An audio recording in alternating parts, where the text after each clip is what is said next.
Because a lot of them thinks a church, once you have a church, you have a ministry. No. You are a minister because you have something to administer.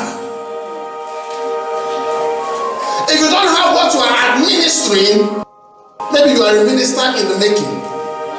You dispense what you have received from the king. So a servant of God is one that takes from God, receives from God, and gives to the people. That's what ministration is. What God has given you, has apportioned, has assigned you to do, you're doing it. That is when you are a minister of God, ministering. 3 people, let me show you something.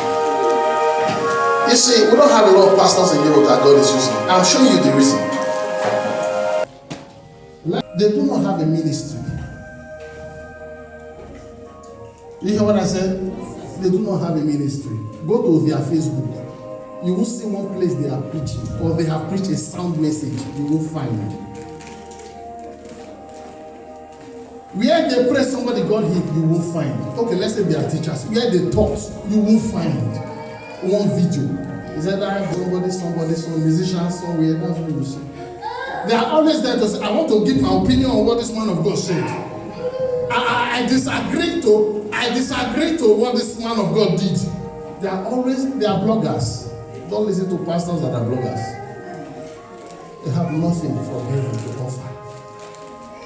The Bible says, 1 Corinthians chapter number 4 verse 1. It said, as ministers of God, we are stewards of the mysteries of God. God gives us mysteries that He wants to communicate to the people. He gives them to us and communicates this to the people through us. So you must have something you are giving. Let me rephrase this. Do not let those who have nothing to offer stop you that is fighting to offer to humanity what God has given you. Let me show you something. Come, God bless you. Let me do something else. Come. Have you ever seen people that are in a contest, a running contest? Okay. They said, what's first? What's first? On your marks. Am I right? If you're a minister, you're a pastor, you'll be a minister. If you're a minister, you're watching this, pay attention now. This should be the life of a servant of God. The making and the taking off of a saint man. It's like those who are in a running competition. They want to embark on a running competition and they're asked to be on your mask. Go down, everybody, please. On your what? So there is a mark. On your marks. That mark is a boundary. They do not have the willpower to cross. So the mark is a barrier. So they must be there. On your marks, everybody stay there. Then, right there,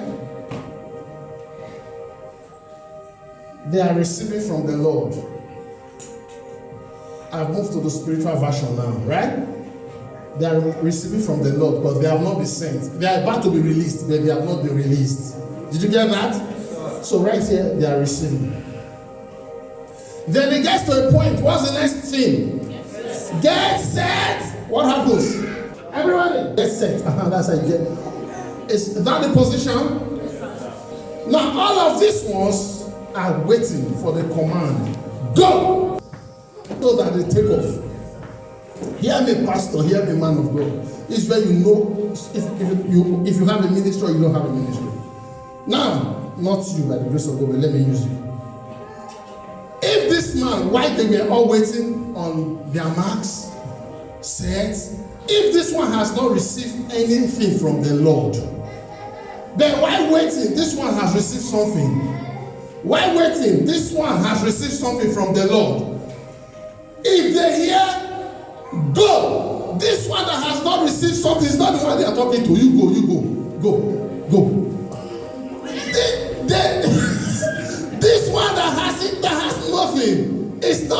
they said go to.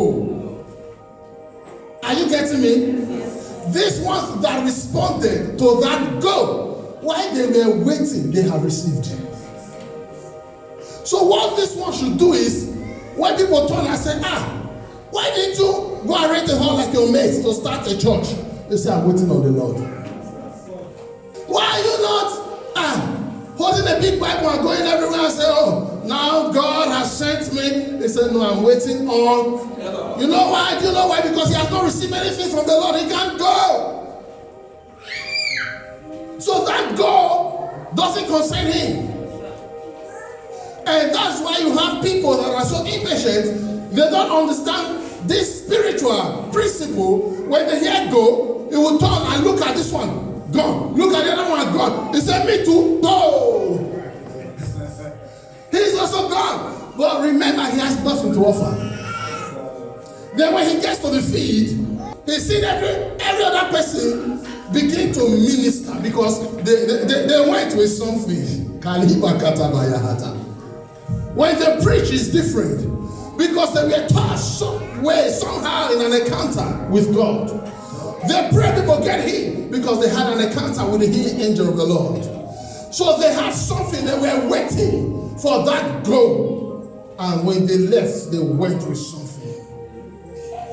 Now, when this one sees that he has nothing, he said, and I went with them. I also responded to go like them. Now he has nothing. What will he do? This one's business will become his business. This one's business will become his business. Apostles' business will become his business. Pastor's business will become his business. He will look for people that are preaching, gather, they are preaching to people. He has nothing to offer. Did you get that? He has nothing to offer. This is the condition of such people. And they become critics. Because they don't have a ministry. So you must wait until you are sent. If the government sends you, the government that sends you will give you ammunitions. So when you go, you will have ammunitions. Because you came loaded, you went loaded. Led to see when enemies come, you will know what to do because you have something. You left with something.